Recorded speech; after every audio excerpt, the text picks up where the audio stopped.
She's a real woman with a real life. She's someone you can relate to. Dawn Newton. You don't know me. You don't know me. I can hold fire in my hand.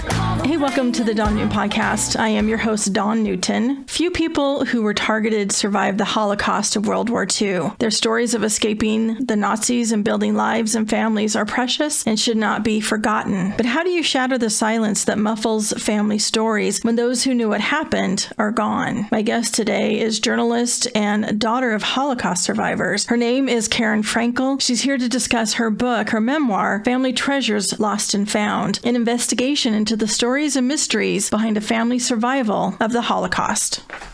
Frenkel, it's such a pleasure to speak with you. We're talking today about your book, Family Treasures of Lost and Found, and this is the story of your family, of your parents. I appreciate you taking the time to talk with us today. Thank you so much for having me. It's, as it says, an investigation into the stories and mysteries behind a family's survival of the Holocaust. What a journey this has taken you on, and then where it is today to be able to tell your family's story. Tell us how this got started for you, because as I said prior to hitting record, I've interviewed several adult children of Holocaust survivors that had no idea of this family history or what their parents had endured and survived for obvious reasons until after they had passed and they were going through their belongings and finding hidden boxes and things with notes and papers that they weren't aware of. Was this like that for you? Yes, my experience was a little bit mixed, and it was one factor that complicated things.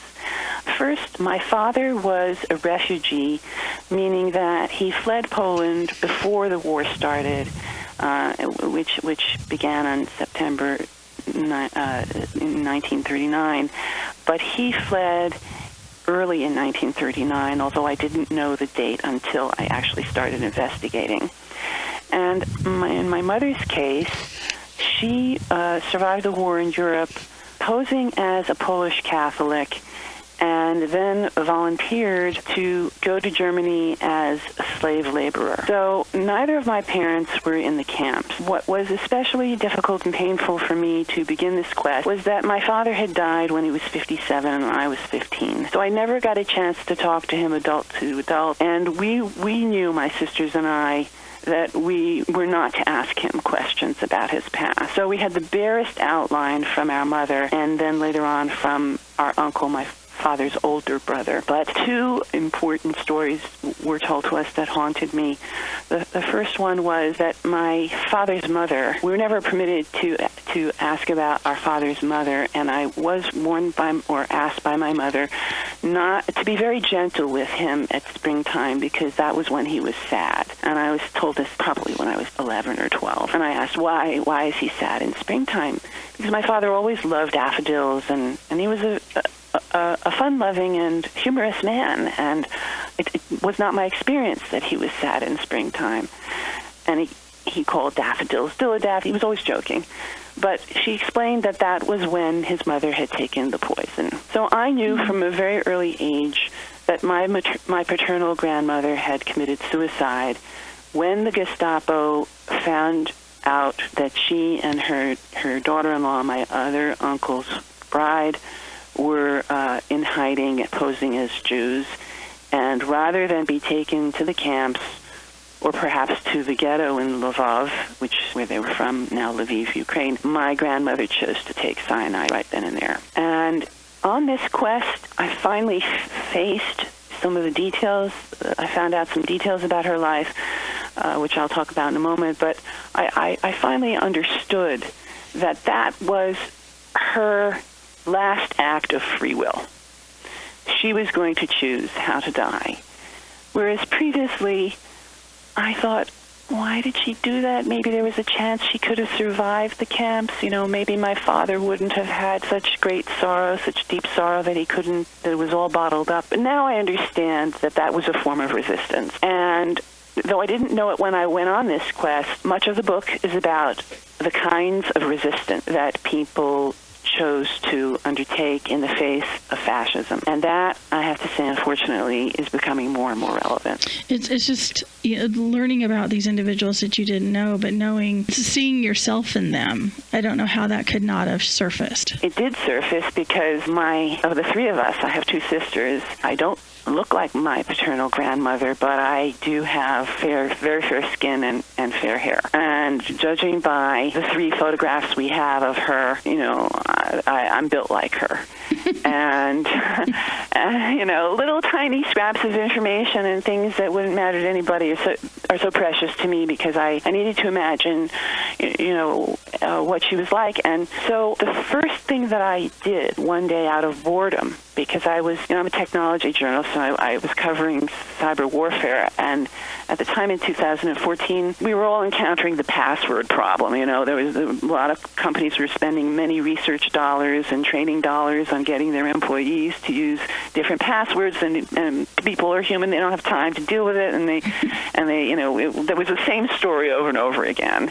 And I got bored. One day, I just went to the box, several boxes actually, that my mother had saved of documents, and I found one which had the address of my grandparents on my father's side home in Lvov, which is now Lviv, Ukraine. And I Googled the address, and up popped this image of a beautiful, like a townhouse, like a 5-story building with maybe wider than a townhouse you would find in New York City or some of the cities, like in San Francisco. I'm trying to think. It was a very beautiful house with majolica tiles and filigree balconies, and it turned out to be a World Heritage, a UNESCO World Heritage site. And so just that I could imagine her sitting on the balcony on the second floor, because I knew they had an apartment on the second floor, being able to imagine her sipping cafe and eating Linzer tort and looking at this beautiful lane, sunny lane, I found out like that was what historians call historical imagination. You can feel closer to a person just knowing what they saw at one time, when they were alive. That was an important moment for me because I had a feeling of some solace of what her life was like and what her taste was like before the war. And I'm curious too the research that went into it. I know your mother had been interviewed previously, so she was aware you were doing this research and putting together this documentary and the history of the family. Is that accurate? No, actually, my mother died in 1997, and I didn't start my quest until 2014. But I had urged her to do the Fortunoff Video Archive, and I had a courtesy copy of it. And at some point, probably around the early 2000s, I faced the videotape again. I had tried to watch it. I was unhappy with it. It was very difficult for me to watch it because my mother was very uncomfortable doing it to me and to my sisters. But other people found her very engaging. But I felt that I had imposed upon her and that it was hard for her to go back in time to those days. But I sat down with my VCR, my remote control, and my laptop on the coffee table, and I slogged through it, and I transcribed it. And when I began to cut and paste, I could get a sense of the chronology of her and her parents fleeing Krakow for eastern Poland, zigzagging across southern Poland, and finally landing in my father's hometown, Lvov, now Lviv. And then I began to understand the enormous danger that she faced moment to moment, and that her parents faced moment to moment, as I pieced together the history of what happened in Lvov, which at first was in September, mid-September of 1939, was occupied by the Soviets, and then in June, a year and a half later, in 1941, the Germans invaded at the same time as they broke their pact with the Soviets, with Stalin, and invaded Russia. And that's when my mother and her parents were there. So, I read everything I could for context, and it was when the news of the formation of the Lvov ghetto occurred that my mother's parents began to think in terms of her safety, and also at that time they were throwing young girls into brothels, and they decided to send my mother away. And she never got over the fact that she lost them and that she never saw them again after age 17 when she went west on their insistence. She told some things to the Fortunoff interviewers that were different or more complete than what she told my sisters and me, and yet we knew things that she was not able to fit into the interview with them, the archives. So I pieced everything together, and I have a sense of some peace about what happened. And my desire is to have those who read the book and see the documentary that ties in to the film, to the book, to have a sense of the details, because I think when you know what happened to individuals as opposed to numbers and statistics, which we're not really wired to comprehend, that people will have empathy for those who are persecuted or displaced, and maybe then we can work more towards preventing that from happening to other people from all backgrounds. It just opens up a whole, you talk about empathy and putting yourself in their shoes. I know as kids, we look at our parents and we hear the things they went through, but when we have survived our parents and we can look back to what we were doing at those ages, that they were experiencing the horrendous trauma and survival, or even if it was our children who are now adults, looking at them at those ages, and it's almost incomprehensible to take that on, but we do. When I went to, I visited the relevant cities for both my parents, and I went to Tarnow, which was the city where my mother was forced by her parents to go to, and where she stayed with her aunt. And I got into my aunt's apartment building, as I did to my grandparents' house in Lviv, Ukraine. But when I got into the Tarnow apartment building, my mother had described the parquet floors that were gleaming, and that in spite of the fact that there was a war going on, everything seemed sort of under control, and there was a semblance of normality. And I walked into that building, and the landlord brought me to the second floor, and I saw those parquet floors, and I thought, I am in that same apartment. This must be my great aunt's apartment. And I corroborated that fact with my mother's cousin, my great aunt's daughter, who's still alive and living in Jerusalem. There was a piano, and the landlord played a note or two on the piano, and he said, "This is my sister's piano." And I thought, no, it wasn't. That was my great aunt's piano, And I asked my cousin, my mother's cousin, and she said, that's right. And then I walked out onto the balcony, and I saw this beautiful plaza with cheerfully painted yellow and, salmon-colored buildings, and I thought, this is what my mother looked at when she left Lvov and arrived on Christmas Day, in 1941, and in December 41, and it was eerie. And that's when I realized the constant danger, because they were forced out of that apartment into the ghetto, and then my mother's false papers came from Lvov at my grandparents' center, and she was ready to die. She said, this is what I have to do. And she walked out of the ghetto and was not shot, though she expected to be. The research, how long did it take you to put this together, to come to book the documentary? What a journey. Years. I wrote an account based on my findings that was finished. I started, as I said, 2014, and I finished that account in 2020, and when COVID hit, I was working on that, and then it didn't sell. It was like historical fiction. It was a novel-like story, and I was the narrator, but the feedback was, who are you? How do you feel about what you found? Who is Karen Frenkel? And all along I had not wanted to include myself because I thought my parents were more interesting. And as a journalist, I wanted to be outside of this story. I wanted some distance, but I had this family archive that my sisters and I had inherited from my mother's grandparents, my great grandparents, who left Berlin in 1940 and brought with them items in several steamer trunks, and they contained oil paintings, family portraits in pastel and oil, and hundreds of photographs, which I felt was a document of Jewish life in pre-war Berlin and Krakow, because they were originally from Krakow. And I wanted the world to see it. So I approached a friend of mine, and I said, I'm thinking that instead of a book, I would like to make a documentary. And that friend was Marcia Rock, who's a director and professor at NYU, and we collaborated on documentary. All the while that we were putting that together, I rewrote the first account as a memoir, and that is what's being published today. And was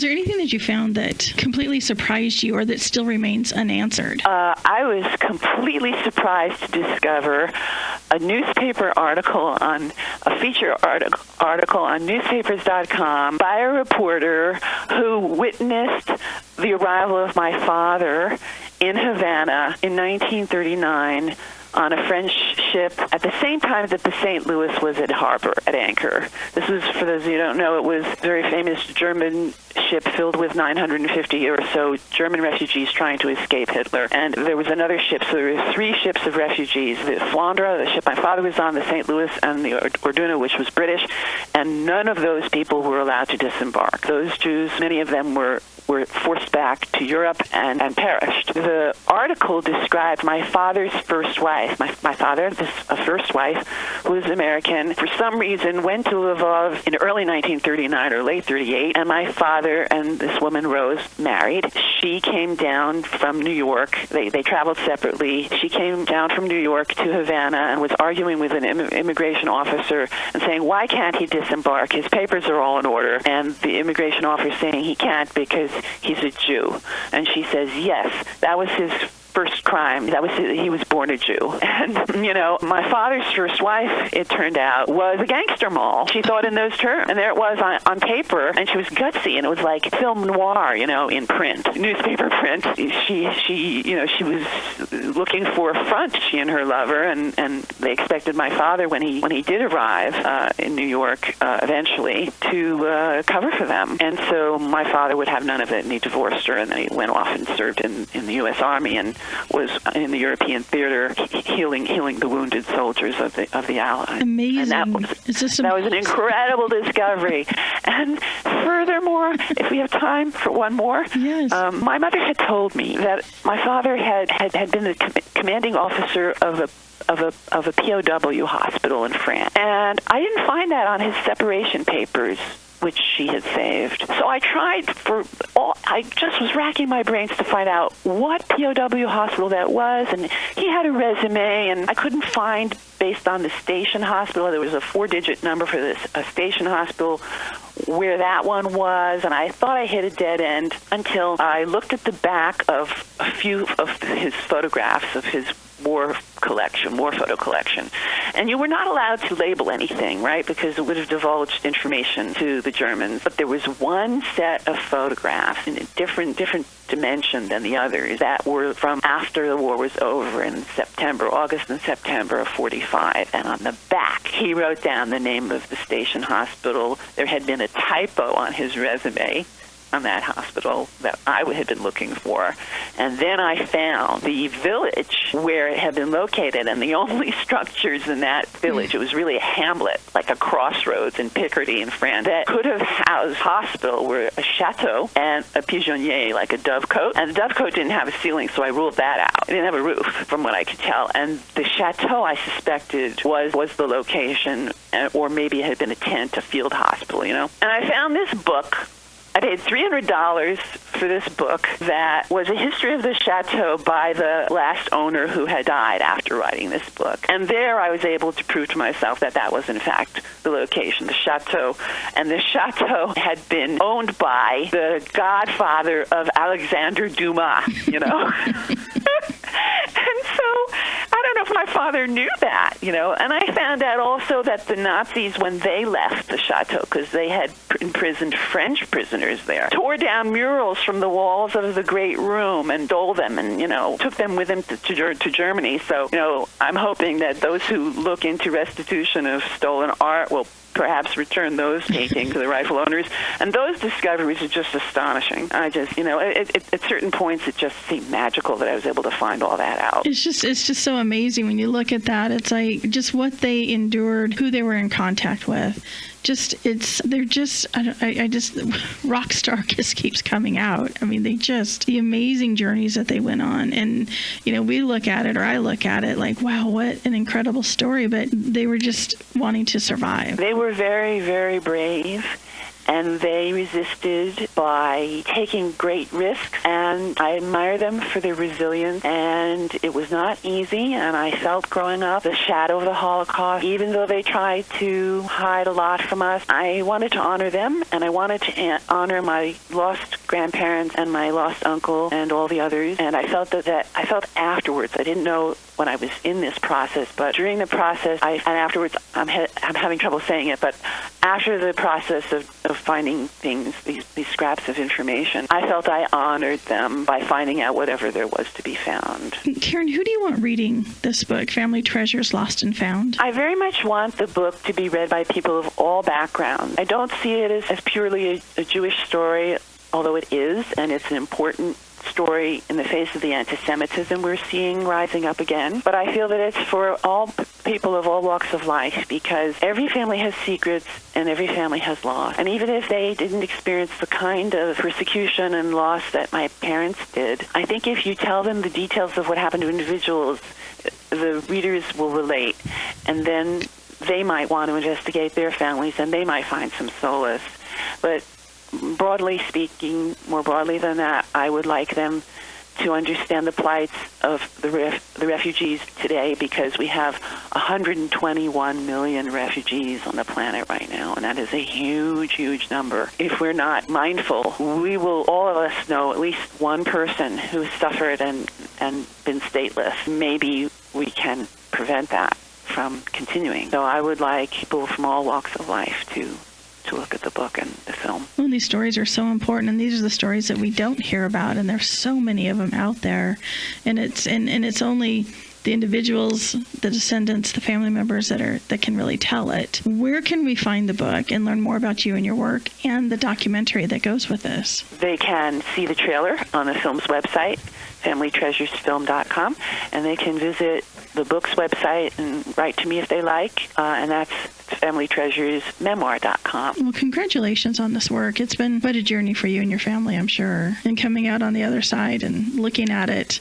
at the landscape, I'm sure has got to be fulfilling and rewarding, and also just the depth that it goes. It touches our souls doing these family research and learning things after the fact. I really appreciate this time and this opportunity, and thank you for this work. Thank you so much. Your understanding, your questions were really a pleasure to answer and to respond to. Oh, well, I really appreciate this work, Karen. Thank you again. Hey, thanks for listening to the Dawn Newton podcast, and a special thank you to my guest, author, journalist, documentarian, Karen A. Frenkel, joining us to discuss her new book, her memoir, Family Treasures Lost and Found. More information about Karen and her work can be found at karenafrenkel.com, and be sure and check out my website, dawnnewton.com. The Dawn Newton podcast is written, produced, and hosted by Dawn Newton. Complicated.